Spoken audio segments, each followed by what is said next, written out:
C'est ton gars Vantard qui revient une fois de plus again and again te balancer cette dose, ce nectar survitaminé. Va chercher ton bavoir, mets-le bien en place, car tu sais que tellement c'est bon, onctueux, délicieux, tu vas t'en foutre partout et tu vas dégueulasser ton tricot tout neuf. Le film du jour s'intitule War Dogs et c'est une très bonne surprise. Vraiment, j'ai vraiment kiffé et je voulais te faire part de mes impressions concernant ce film. Donc, c'est un petit peu pour ceux qui l'ont vu dans la lignée de, comment ça s'appelle, de Lord of War avec Nicolas Cage.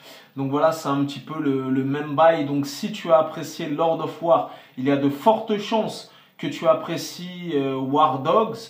Et si tu n'as pas vu, comment ça s'appelle, Lord of War avec Nicolas Cage, a.k.a. Yuri Orlov, il y a aussi également de fortes chances que tu kiffes War Dogs et je vais t'expliquer pourquoi. Donc, c'est très simple, je vais te faire le pitch. C'est deux petits teenagers d'une vingtaine d'années aux États-Unis d'Amérique dans les années 2000. Voilà, c'est tiré d'une histoire vraie qui vont devenir malgré eux des trafiquants d'armes et brasser des millions de dollars. Y aura-t-il une happy end? Y aura-t-il pas de happy end? C'est ce que tu découvriras si tu vas voir le film. En tout cas, le film est très bien réalisé. Voilà, vraiment, il te tient en haleine. Tu vois, vraiment, plus il brasse des millions et plus les taux se resserrent et plus il y a des ambiguïtés, des micmacs et compagnie. En plus, c'est une grosse histoire d'amitié entre Miles Teller et Jonah Hill dans le film.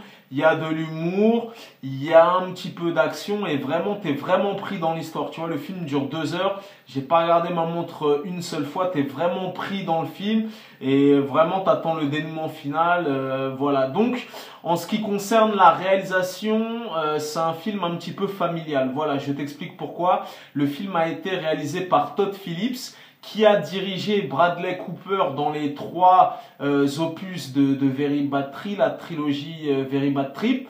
Donc voilà, ils recollaborent ensemble. D'ailleurs, Bradley Cooper a un tout petit rôle dans le film. Et Bradley Cooper produit le film, tu vois. Donc, il travaille vraiment en famille. Et à l'arrivée, vraiment, le film m'a vraiment bluffé. Jonah Hill, qu'on connaît depuis pas mal d'années, qui fait le yo-yo avec son poids là pour le coup dans ce film, comme le dirait ma main Caris, il est d'une obésité morbide, mais qu'est-ce qui m'a bluffé tellement il est charismatique, vraiment limite alors qu'on l'a vu dans une multitude de films, dans des comédies, dans le Loup de Wall Street. En voyant ce film, c'est comme si je le découvrais pour la première fois. Il livre une performance estomacante. Donc voilà, franchement, le film est sorti il y a à peu près 2 semaines, si je te raconte pas de conneries. S'il se joue dans un cinéma près de chez vous, allez le voir entre potes. Emmène ta copine, vraiment, c'est voilà, en plus c'est tiré d'histoire vraie. Ça te tient en haleine, il y a des quiproquos, des micmacs, des retournements de situation. Donc voilà, c'est à voir de toute urgence. Si le film se joue dans un cinéma près de chez toi, ne le loupe pas. Très bon rapport qualité-prix. Tu connais ce dicton légendaire, les goûts et les couleurs, ça ne se discute pas. Si tu as la vie de Vantard, c'est toujours le bon. Et puis Miles Teller, qu'on a pu voir dans Whiplash et compagnie, dans le reboot des 4 Fantastiques, qui commence à devenir la nouvelle coqueluche des États-Unis d'Amérique, performe aussi. Et tu as plein de petits second rôles hauts en couleur. En tout cas, je vous le recommande, il est vraiment bien.